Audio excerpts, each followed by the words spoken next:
Hello everyone, good evening. Don't throw me. Hello everyone, good morning, good evening, Umago. Hello everyone, good evening. কেমন আছো তোমরা সবাই? আমি খুব ভালো আছি and welcome back to my channel দীপুর পাঁচালী। আমাকে এমন ব্যস্ত তোমরা দেখতে পাচ্ছ কারণ আমি রান্না করছি। তো তাই এখনই ভিডিওটাও শুরু করছি। আজকে হলো 15 অগস্ট, সকালেই দেখেছো। সকালের ব্লগটা তোমাদের কেমন লাগলো জানিও আমাকে। তো এখন হলো রাত্রিবেলা, তো রান্না এখন বসাবো। আজকে তো অ্যানিভার্সারি, 15 অগস্টের সাথে সাথে অ্যানিভার্সারি মা আর পাপার।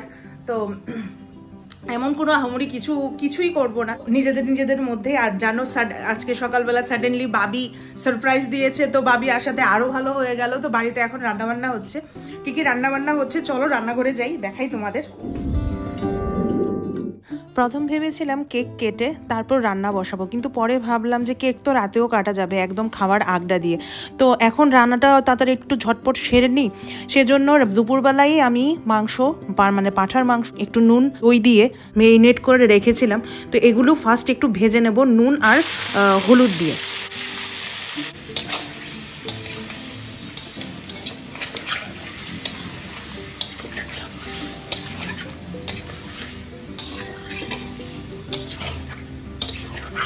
মাংসগুলো এভাবে তেলের মধ্যে একবার ঢেলে দিয়েছি, একটু ভাজা করব, একটু মজবে, তারপর বাকি মশলা দিয়ে আবার এটাকে সেদ্ধ করব। একটু অন্যরকম ভাবে করছি। আদা রসুন আলু পেঁয়াজ সবকিছু কাটা আছে, আমি জাস্ট আমার যতটুকু দরকার ততটুকু নিয়ে নেব।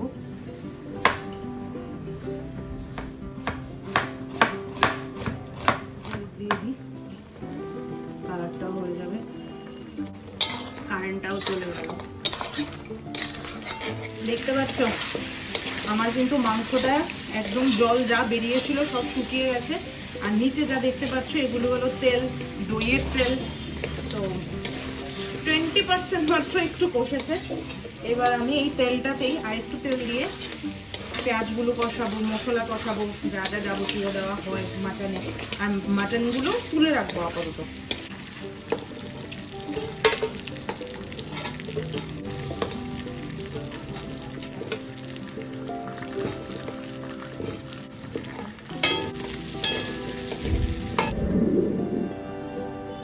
এটা একটু লাল লাল হয়ে গেছে ঠিকই কড়াইটা, বাট এটাতেই সব মাল মশলা আছে, তাই এটা দিয়ে আমি রান্না করব। একটু তেল দিয়ে দিলাম, তেজপাতা দেব, শুকনো লঙ্কা দিয়ে দিচ্ছি, একটু শাহি জিরা দেব, আস্ত দারচিনি, আস্ত এলাচ একদম স্লাইস করেছি দিয়ে দেব।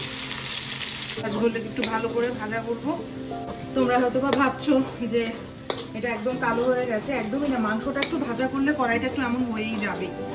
তো আর এই কড়াই এই অংশটার মধ্যে সব মানে ফ্লেভারটা রয়ে গেছে, তাই আমি আর কড়াইটা চেঞ্জ করিনি, একই কড়াইতে করব। আর এখানে আছে আদা রসুনের পেস্ট। এবারে জলটা দিলাম না, এবার আস্তে আস্তে এই যে লাল লাল অংশগুলো উঠে চলে আসবে। এই জন্যই আর কড়াইটা চেঞ্জ করিনি। দেখো কি সুন্দর উঠে চলে আসছে। এগুলো ভাজা মশলা, ভাজা মাংসের গুঁড়ো। এই যে নিচটা পুরো মানে পরিষ্কার হয়ে গেছে, দেখতে পাচ্ছ তোমরা নিচটা। এইবার দিয়ে দিচ্ছি অনেকগুলো কাঁচা লঙ্কার পেস্ট। নুন দেব, আমি মাংসতেও নুন দিয়েছি, আলুতেও একটু নুন দিয়েছি, তাই এখানে একটু সাবধানেই দিলাম, পরে যদি লাগে আবার দেবো। এটা হলো জিরে গুঁড়ো দিলাম, ধনে গুঁড়ো। এই যে আমার মশলাটা কষে গেল, এবার মাটনটা দিয়ে দিই, মাটনটা ঢেলে দেবো। হলো একদম কষা করে বানাবো। কষা কি হালকা একটু ঝোল থাকবে, মানে তেলটা থাকবে। অ্যানিভার্সারিতে এটাই আমাদের আজকের মেইন মেনুর মধ্যে পড়ে, মাটন কষা। এত সুন্দর কালার হয়ে মাটনটা কষছে না, ঘরে একদম পুরো গন্ধ হয়ে গেছে মাটনের, মানে ভালো স্মেল। মাটনটাকে কষাতে না পুরো চিকেন একটা স্মেল বেরোচ্ছে। আমি মানে সবাইকে গিয়ে বলছি পুরো চিকেন স্মেল বেরোচ্ছে, কিন্তু খুব ভালো মানে কষছে মাটনটা। মাটনটাতে ঢেলে দেব গরম জল।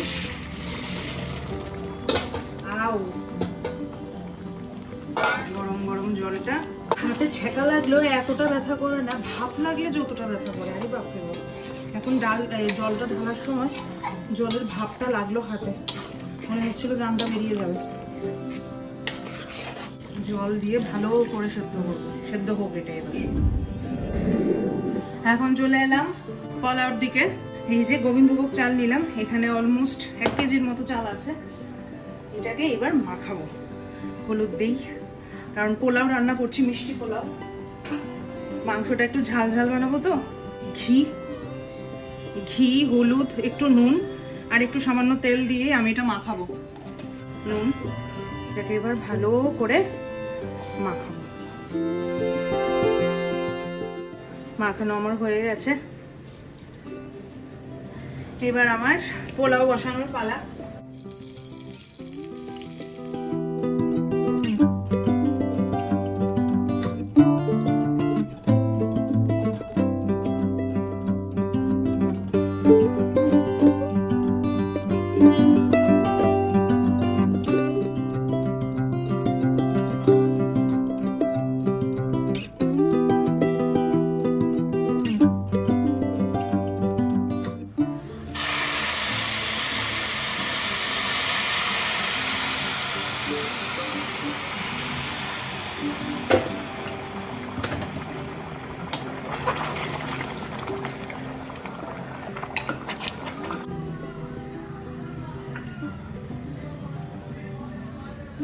রান্নাবান্না চলছে এদিকে। কেক এখনো কাটা হয়নি, এমন কোনো বড় সড়ো কিছু না। জাস্ট ওই বাবি আজকে কলকাতা থেকে আসার সময় একটা ফ্রুট কেক নিয়ে এসছে। আমরা সবাই ফ্রুট কেক খেতে খুব পছন্দ করি, তো ফ্রুট কেক কাটা হবে দোকান থেকে, আর কেক আনা হবে না। তুমি যে বলছো আমাকে দেখাবেনি, তাই তোমার মেরেছি। তো সেই কেকটাই কাটবো একটু পরে। মোটামুটি রান্না গতিতে চলে এসছে, বাজে এখন 8:30 রাত। তো ফ্রেশ ট্রেশ হয়ে তারপর কেক কাটবো। মাটনটা বসিয়েছি, চলো মাটনটা একবার দেখে আসি। দেখতেই পাচ্ছ আমার মাটন একদম সেদ্ধ হয়ে গেছে, এত সুন্দর সেদ্ধ হয়েছে তোমাদের আর কি বলবো আমি। আর এই ঝোলটা যে দেখতে পাচ্ছ, ঝোলটা আমি শুকিয়ে নেবো গ্যাস বাড়িয়ে। আর যতক্ষণ অবধি ঝোলটা শুকোচ্ছে আলুটা দিয়ে দিচ্ছি। আলুটা তো ভাজা তো হয়েই ছিল, এখন এই ঝোলটা শুকোতে আলুগুলিও সিদ্ধ হয়ে যাবে। প্রচন্ড গরম, আমি যে তোমাদের চেক করে দেখাবো সেটাও বুঝতে পারছি না। এই যে রেডি হয়ে গেছি, রান্নাবান্নাও কমপ্লিট হয়ে গেছে। মাটন আমার একদম রেডি, বাজে এখন 9:30 মতো। তো এখন কেক কাটিং হবে, চলো কেক টেক কাটি, তারপরে খাওয়া দাওয়া।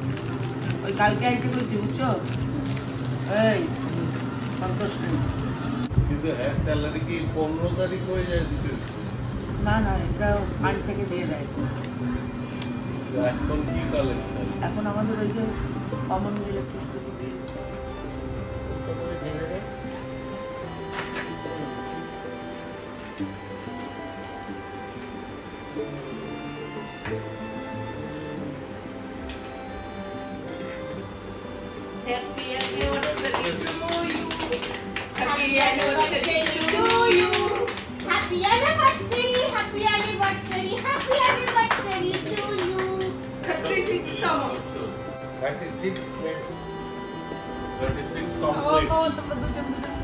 আমাদের তিনেই অবস্থা খারাপ। আরে এত বড় না, আমরা আজকে বুড়োকে তুমি সকালবেলা থেকে ঝাড় দিতেছ।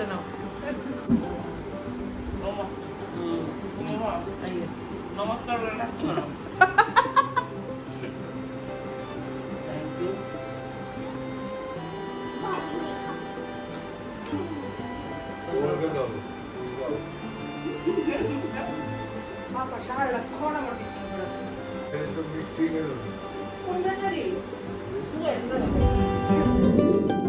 আজকের সারাদিনের পার্টির শেষ মুহূর্তে আমরা চলে এসেছি। কেক কাটিং হয়ে গেছে, রান্না হয়ে গেছে, এখন কোল্ড ড্রিঙ্কসের সাথে কোল্ড ড্রিঙ্কস খাওয়ার পর তারপর আমরা করব ডিনার।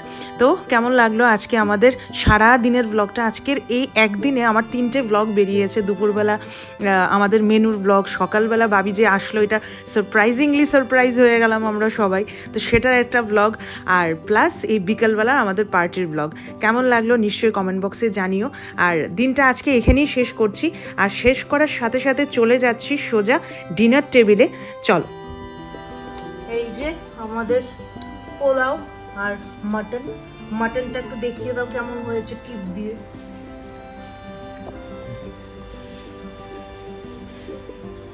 এই যে মাটন কেমন হয়েছে খেতে? খুবই ভালো হয়েছে খেতে। তোমার মাটন কষা যেমন হয় তেমন খুবই শিখে গেছি বলো মাটন। ঠিকই তো গেছো তুমি, নো ডাউট। তোমার চোখটা লাল কেলে গেল। চোখে সাবান ঢুকেছে। টেস্ট কেমন হয়েছে? A1। এই যে আজকের আমাদের ডিনার মাটন কষা একদম কাঁচা লঙ্কা দিয়ে, আর এটা হলো মিষ্টি পোলাও, বাসন্তী পোলাও। বাসন্তী পোলাও। পাপা এখানে বসে কাজ করছে। পাপা বলে আজকে খাবে না, পাপার পেট ভালো না। ও পাপা খাবে না? একটু জল মুড়ি খাবে? জল মুড়িও খাইতো না বুড়া।